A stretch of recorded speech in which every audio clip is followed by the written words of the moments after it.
So, hi, everyone, and welcome back to another episode of Unpacking Possibility. I'm your host, Tracy Stein, and today I am ecstatic, and you'll see why in a moment, because my guest is none other than Dr. Mariel Buqué. If you have been on planet Earth in the last few years, you've certainly heard of her, seen her work. She's amazing, and she'll tell you more about her in a moment. But the quick bio is she's a holistic psychologist. She's a trauma-informed therapist and intergenerational trauma expert. She's a sound bath healer. She is host of Break the Cycle with Dr. Mariel, and she's author of the upcoming book, Break the Cycle. So Mariel, welcome. So happy to have you here. Thank you, Tracy. It's such an honor for me to be here, especially because my holistic journey started in your office in the Flatiron District with you being my supervisor and telling me about all these alternative methods of, healing someone in mind and body. And so now here we are. I am so honored, and I'm so glad that we have stayed connected all of this time. So we'll talk more about your journey. But I meant what I said. You are a trailblazer. You're really doing all of these things to make the world a better place in a way that makes them accessible. So I want you to talk a little bit about you and your journey and your inspiration, any aha moments when you were like, this is what I'm supposed to do. Mm-hmm. This is like such a fascinating journey because I think there have been like a lot of pivotal moments.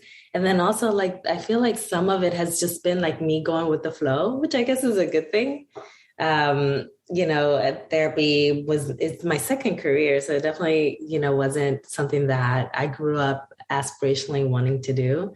But I think it came out of, just a working within myself, and then also some pressure, internal pressure that I felt that I placed upon myself, but of course also that was reflected in by way of what I was seeing in my external world, which was that I really felt like my communities needed healing tools that spoke to them, healing tools that were affirming, that weren't feeling distant, disconnected, or like it just didn't fit into the culture. And so I felt like I have to do something about this. It felt like a should for me for a very long time. And I still feel a duty. But I think that, that has definitely like helped me to stay the course when it comes to creating educational content around psychology. And, my journey, as you know, like we met over at Columbia University at Teachers College, and the holistic journey, which I am so, I don't even know how everything like synergized to get us to, to the place where we started doing like holistic work together. But I can't imagine therapy not being this way. So I'm grateful that, that I've landed here. And from those times when I was, training in your classroom to the moments that now where I'm like, really standing firm on holistic practices and truly integrating them into my practice and really understanding their utility and how effective and helpful it is in healing the whole human. Yeah, it's been wonderful. And I know that that's more like an overarching, this is how I got here, but I'm happy to dive into details too. Well, I mean, you can see I'm very moved by what you're talking about because I'm so honored to have been a part of your journey. Obviously, you're bringing your magic to this whole process and your journey. And I really mean that. But I remember early on, just, you got it. You got that people are more than just their minds or their emotions or an event. And I think one of the many things that you do so incredibly well is that because I was looking at your Instagram again, and now I'm, a fan. So I see your posts. And I was struck by how as a field, psychology has really indoctrinated therapists with the idea that they needed to be opaque so that patients and clients shouldn't know them. Mm-hmm. And that they weren't really fully human in the room. And also that we compartmentalize what was going on with them emotionally in these little boxes. And what you got from early on is that it's the whole person. I'm sorry, you can hear my foster kittens meowing. I love it. I love it. It's very real here. Of my pet. He's already pitter pattering over here behind me. So I love it. But your posts in like 30 seconds. This is honestly, it's brilliant because you communicate with people in the way that makes them feel heard and understood. You're telling them the truth and you're direct, but you do it in such a loving way. And I have my tea here. I hear your head now in my mind saying the tea is hot. I don't say it, but I hear you saying it. I love it. I love it so much. And the tea is definitely hot. Like, I feel like, when I started to bring myself, I call it the sauce, and I started calling it the sauce on my graduation day, at Columbia. Like I remember, and it still makes me a little tender when I talk about it, but the immensity of imposter syndrome that I felt there, constantly feeling like I didn't belong or like I needed to prove my voice and like my voice had a place, or that what I was saying about healing had a place. Not only was I talking about healing individuals that were held at the margins of society, which is already unpopular opinion and in the field of psychology. And I was doing it at the depths that I don't think people were ready for. But I was also layering the mind, body, spirit perspective on top of that. And everybody was like, what are you talking about? Like, this is too much, like we're just not there in the field of psychology. We weren't there 10 years ago. We're not there, as I see it, still like where we need to be. And so, I just had to believe it in order to like, just, stay the course and like continue relaying the message about what I understood to be true. And this whole new like social media, I mean, I've been on it for 6 years continuously, like, doing work, but it is very synonymous to therapy in that it's like an art, right? Like it's science and art kind of synergized together. Like you have to understand what the message needs to relay and then compartmentalize it to be social media friendly. And I tell you, I'm learning every single day how to do that more effectively. And the tea time kind of burgeoned out of me wanting to just drop little nuggets, but drop it in a way that felt authentic to me, which is why there's an infusion of humor. There's an infusion of like lightheartedness, that sauce that I talk about, like me just being my, flamboyant Dominican Black self that, just wants to be, live out loud. So all of that is like, just, kind of dropped in there. I love it. And honestly, you reach people in a way, you make important information accessible, and you make it something people listen to, I think, and say, I didn't even realize I needed to hear that. Mm-hmm. And I did. And you touch them. And again, it's masterful because it's sometimes in like 15 seconds. Mm-hmm. And I love that you're bringing you, mm-hmm. your authentic self and all of your special gifts and talents and acquired knowledge and wisdom and all of that. But again, it's because you alluded to this a moment ago that, the field, like it feels like the field's not ready for it. And I hear you, because so often the science part, even if it informs people's work, it's not delivered in a way to actual people that is usable, mm-hmm. or digestible. They don't need to, they want, everybody wants to hear something in a way that resonates with them, or else the message is lost. And you have really created a bridge right? Between what can be healing and making it actually healing.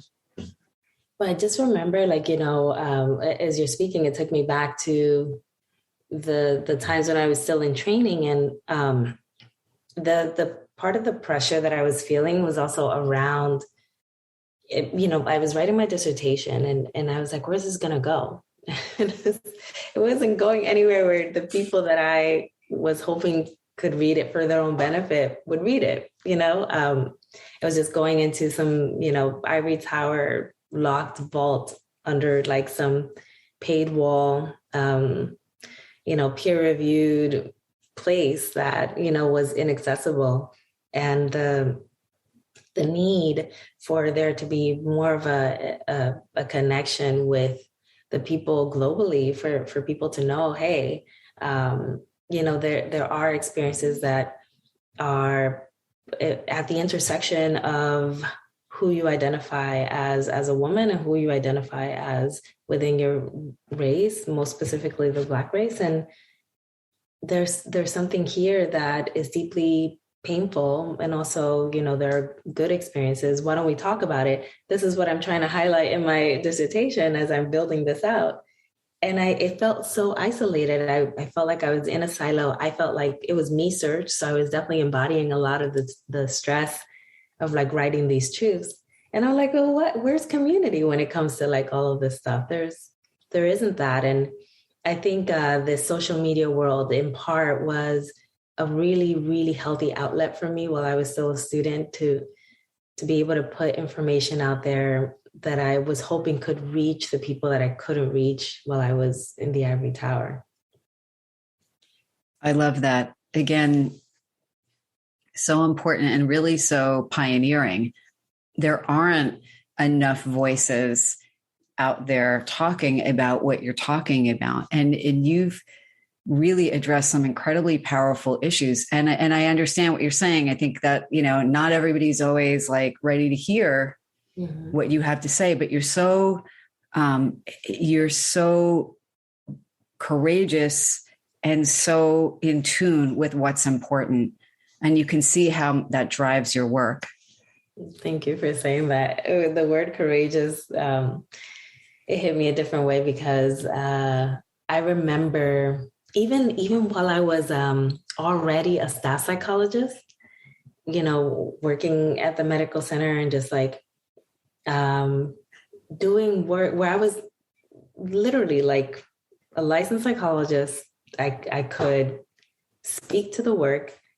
I was still kind of doing some of it like in fear, like being very tempered about how I deliver the message so that, if my peers were to see it, like it felt like it wouldn't distort their perception of my professionalism and that it could be palatable to the people that would see it still within the institutions I was affiliated with.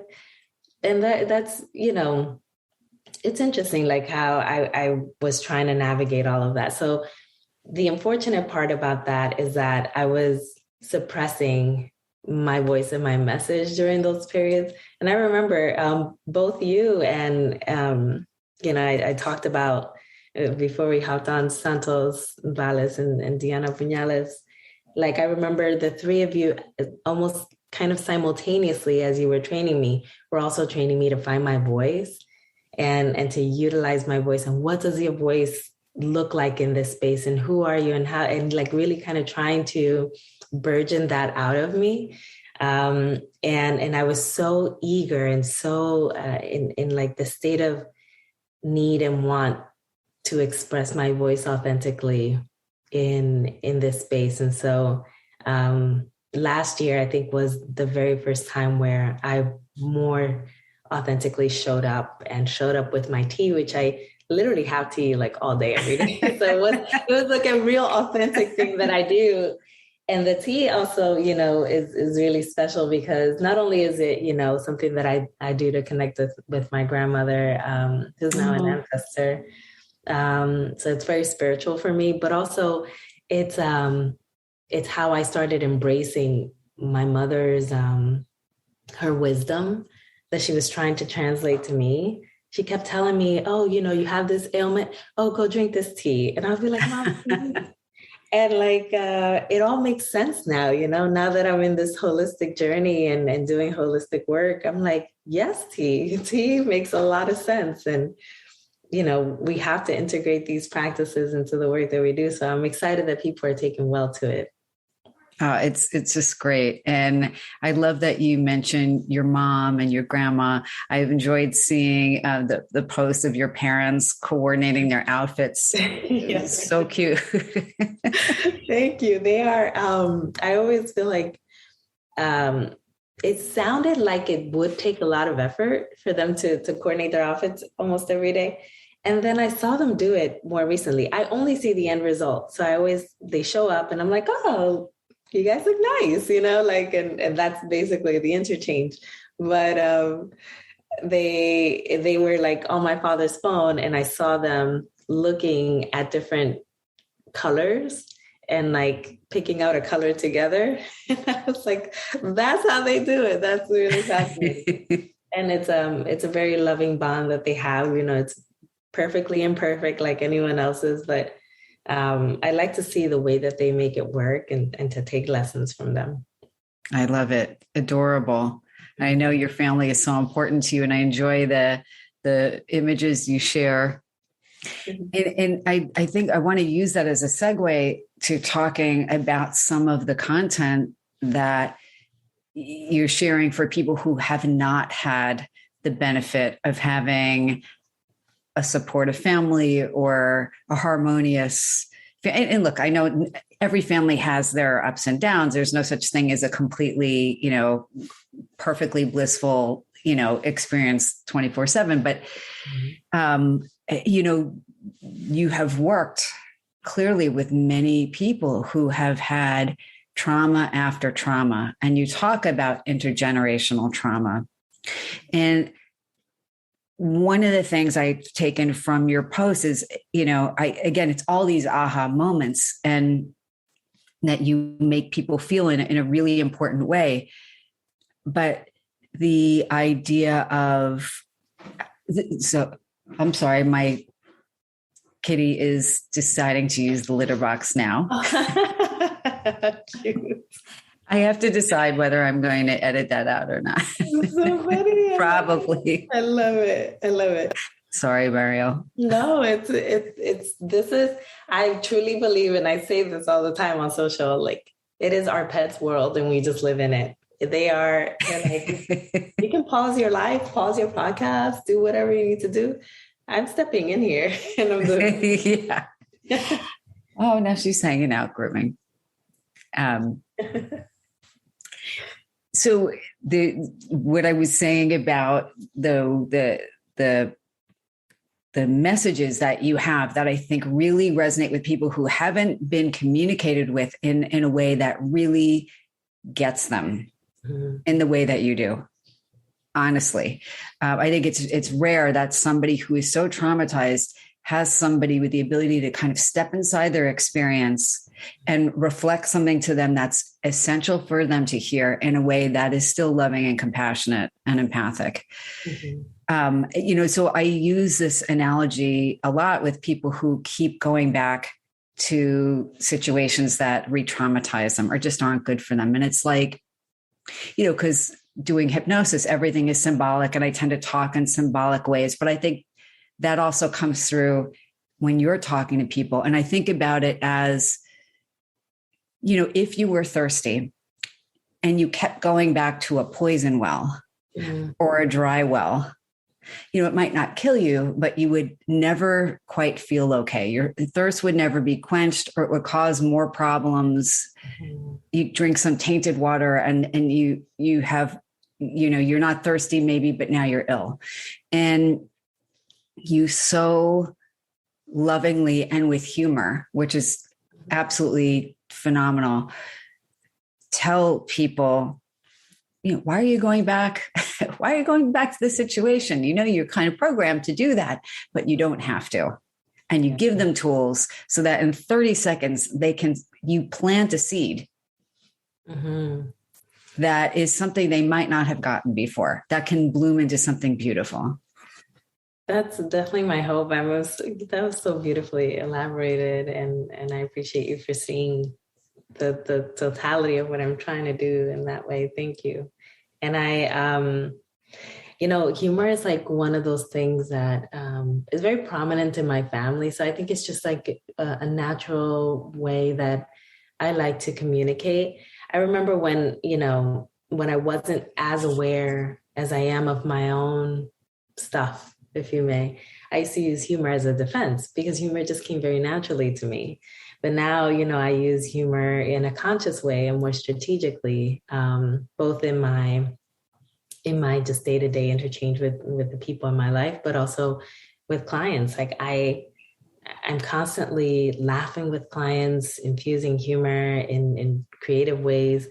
And sometimes it looks a little bit like what I put out on social. Like it's me, leaning into the screen and saying, like, are we really doing that today? And just like, just having a human interaction, right? Like humanizing the work because from the perspective of, but the olden times, like really we were taught to, just be very blank slated and not have that full expression of emotion on the humor side.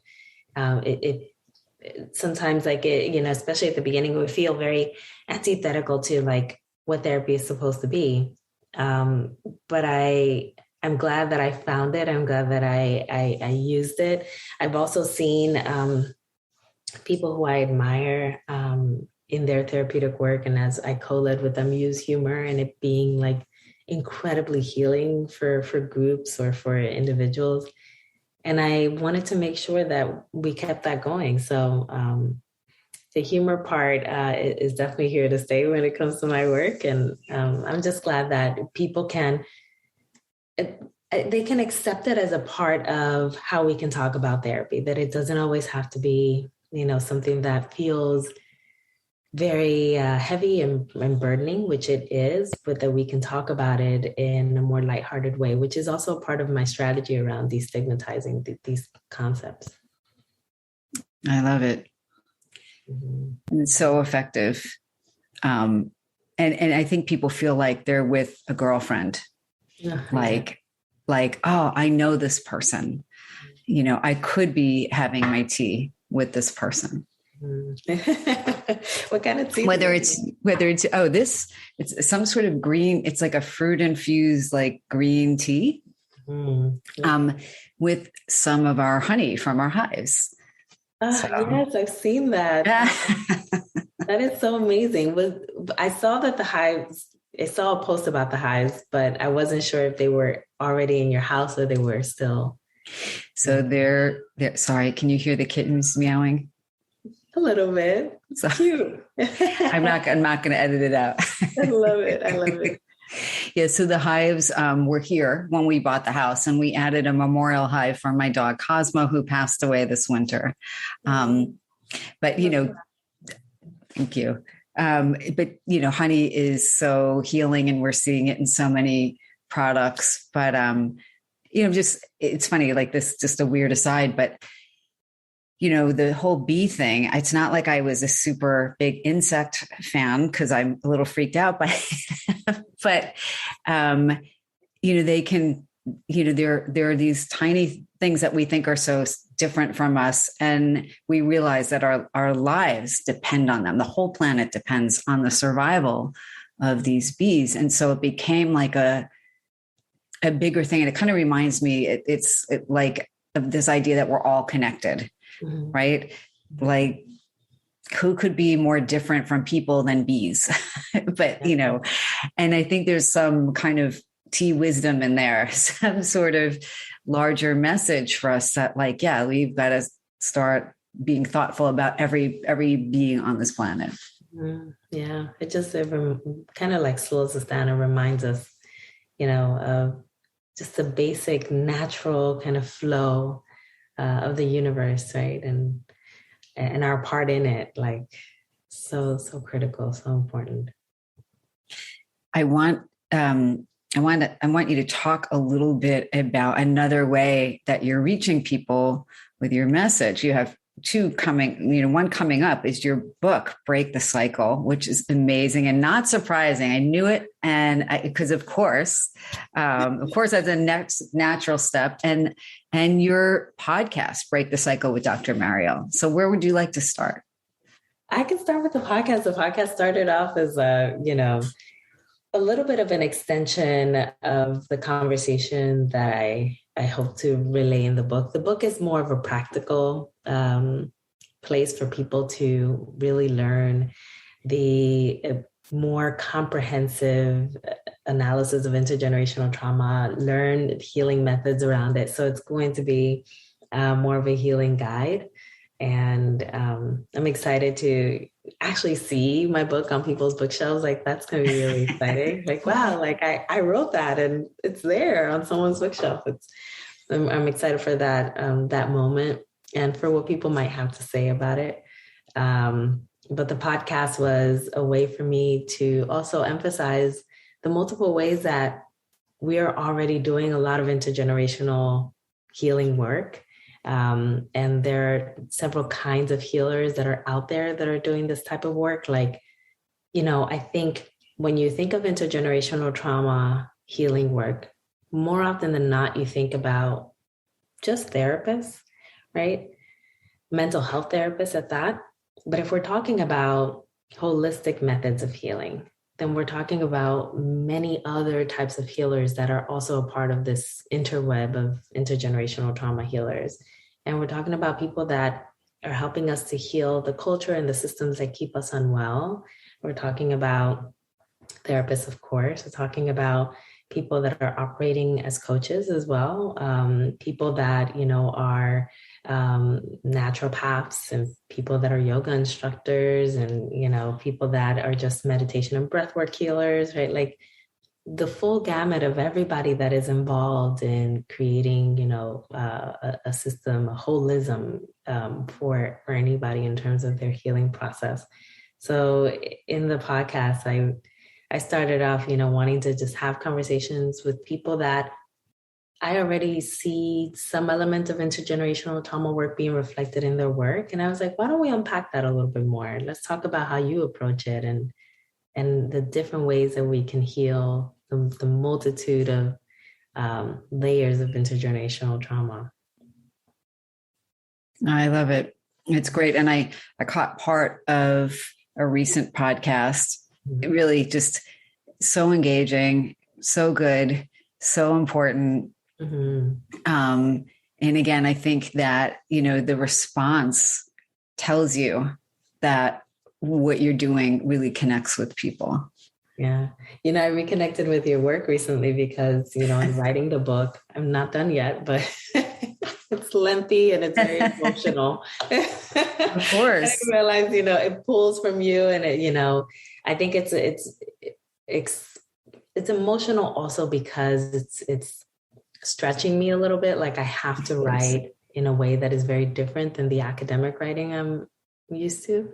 And so there's all of that. But I reread your book again, The Everything Guide to Integrative Pain Management, because this was where I learned a lot of body-centered practices that help with pain. But I think there's so much more that's reflected in this book that is very all-encompassing around holistic therapy and holistic practices. And my book is very holistic, of course, it would be, right, in its approach. And so I wanted to go back to, some of the methods that I had learned through our work together, but also through this book. And it was really helpful because it brought me back in time, and I was like really sitting with the moment, and it was just, again, emotional in that way, but also, newly informative, even though I knew some of these things from reading it the first go around. I felt like I was immersed in a different way and with a different level of understanding. It was so good. And the fact that it's you that wrote the book, that was an added bonus for me. Thank you. I am so honored, truly. And I can't believe you still have a copy of the book, and I appreciate it. Yeah, that's going to hopefully be in my bookshelf for a while. Maybe forever. It'll have its little nook in my bookshelf. Thank you. For sure. Thank you. Mm-hmm. It's interesting because, from your work with individuals as well. I mean, not just, I'm so honored that you read my book, but even without that, you would know that trauma is so associated with pain, physical pain, like all the stuff we hold in our bodies. And, in a way that was kind of a radical book to write. Yeah. So I like to think that now, as you are writing about this mind, body, spirit approach to healing emotional pain, that it is less radical. But I understand what you were mentioning a little while back about how, there are people who just are like, oh, like that's, psychology is this, therapy is this. And it's like, no, it's this. Mm-hmm. And every part of our lives is so interconnected. Yeah. I'm wondering how many of your clients with trauma do come and have physical pain issues that are really hard to manage. And I'm wondering to what extent you've seen that. Well, I see it when we start attending to it. Like when I start helping them to focus on their body more, they're like, oh, I feel it here. Oh, that pain has been there for a while. And then we're actually, taking notice and then taking action to the pain. But it's, as I'm writing this book, right now, I think I'm at like almost 300 resources that I've read through for the book. It is, in the research, I have been able to open my eyes to so many ways in which the body is implicated in the theory of stress, in which the body is a depository for stress, that I think we just have not given enough credit to. And the ways in which the body becomes inflamed because of stress, and how that inflammation is both pain producing and produces other things that the body, that start to disintegrate the body either temporarily or long term. And I'm like, oh my goodness, like we're existing in inflamed bodies. We're existing in our temple is just really struggling, and we can get at the mind all that we want. And that is a really important feature of our wellness and our health. But if we are working with the mind and forgetting about the body and forgetting about the spiritual side of things, and how we, are disconnected from ourselves, from higher powers, from the world, the universe, then we're only doing a portion of the work, and we're leaving people to be caught up in the cycle of returning to our offices for the entirety of their lives because they're not getting better. It's so true. It's so true.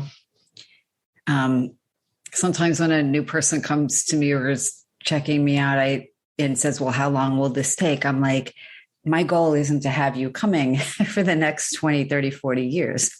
But, that it's more than just the one thing that somebody's coming in with. And again, I love that you attend to that so well, both in your practice and, in the larger kind of work that you're doing, because it's so true. Yeah. And I'd like to temper expectations, right? Because people come in with like 40, 50 years of trauma, and we need time to undo a lot of, what has been implanted in their minds, bodies, and spirits, right? So the work is lengthy, but I definitely don't want, for them to feel like the work has to extend until their 70s and 80s, right? Like I want them to take away real concrete, very comprehensive and all-encompassing skills to then reproduce for the entirety of their lives to stay well, right? Preventative methods and also reactionary methods, like the full gamut of things. Absolutely. I'm wondering if you want to give a sneak peek and share a few things, a few tools that you are recommending to people in your book. Mm-hmm. And if you would like, there's no pressure, although it always sounds like pressure, but you are welcome to do a brief exercise if you would like. Oh, I love that. Let's see. Well, one of my favorite things to do, which, I've been doing it a lot more recently, and it's actually really beautiful to see when clients are willing to engage in this, and it's ancestral meditations or ancestral journaling that can help us to really tap into our breath.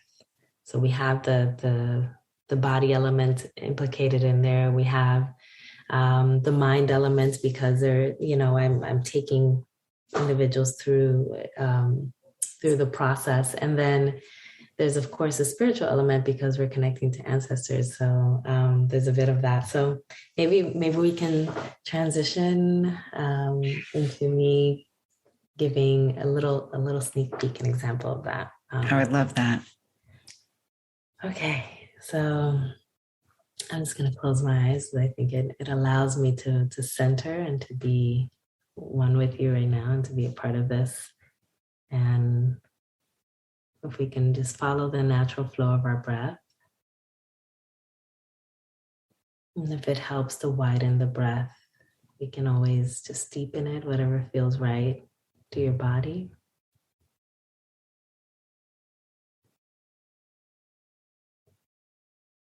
And with the next inhale, if we can just envision an ancestor that wishes you well.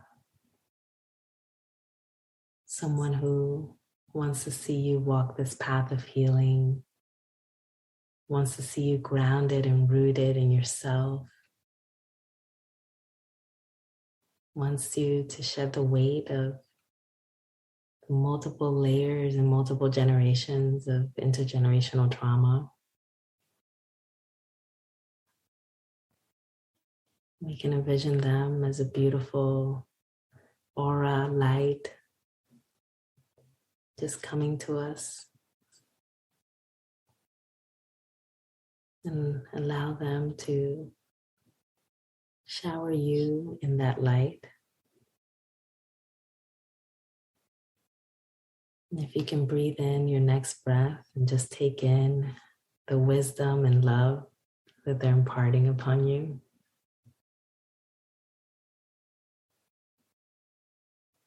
With your next exhale, just allow them to part ways and just bow out in gratitude for them taking a moment to grace you with their presence, their wisdom, their aura, their love, their light.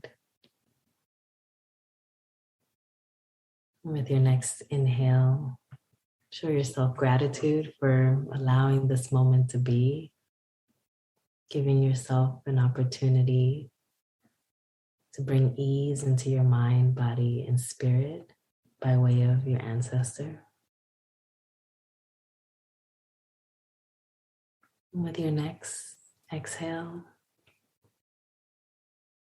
come back in, open your eyes. That's beautiful. Oh, thank you. Thank you. Thank you for taking that moment with me. Your voice and the imagery, so soothing. Mm. Really beautiful. Thank you. Thank you for doing that. Mm-hmm. That's my pleasure. I love that. Oh, that brought me that I felt soothed by it myself. As sometimes I'm so invested in how can I help the other person go through the process and transition, but in that moment I myself felt a bit of that healing. So that was really nice. Oh, Thank you so much for sharing that. I want to be mindful of your time because I know you are highly in demand, and I'm extraordinarily fortunate to have gotten you to carve out this time. Is there anything that I forgot to ask that I shouldn't have, or that I should have, or is there anything else that you want to touch base on? Mm-hmm. Well, I'm really excited about, in a couple months, I'll be launching my first set of courses. I've been really shy about that, about creating that and putting it out into the world. So, people can, go on my website. It's just drmarielbuqué.com. And, on the courses tab, there's like a link to just stay abreast of when that's coming, and hopefully there's opportunity for us to work together in that way. Oh, I love it. That's amazing. Mm-hmm. I'm so excited for you, and it's been such a pleasure and privilege to be a part of your journey. I think anyone who knows you at all is not at all surprised by your success. Absolutely well-deserved. And I'm so excited that you're bringing your gifts to the world. The world really needs it. Thank you, Tracy. Thank you. And, I'm here because I have a lot of people that have poured into me, you being one of them. And I'm just really grateful for you, for your friendship, for, your mentorship, and, helping me to believe in myself and find my voice in this journey. And so it's good to be here. Oh, thank you so much. And likewise, such a pleasure, truly. And I'm so cherish our continued friendship. So people can find you at drmarielbuqué.com. Mm-hmm. And the book social. Mm-hmm. And on social media. So you're not everybody on the planet, just about, except maybe my parents who aren't social media savvy, but must know your Instagram and TikTok handles. But why don't you share them just in case? Mm-hmm. Yeah, so it's at dr.marielbuqué on both platforms. Wonderful. Be there. Mm-hmm. And the book is coming out. Do we know when? Oh, I wish I knew. That would be lovely. But I think I'll be able to announce it in a couple months. But what I'm learning is that it is a very slow process when it comes to publishing. There's no pressure. It's going to come out at the right time. Yes, indeed. Oh, Mariel, always so great to see you. You have my undying gratitude and admiration, and much love to you. Thank you. Thank you. This has been another episode of Unpacking Possibility. If you enjoyed it, please remember to like, share, follow, drop a comment. And until next time, be well.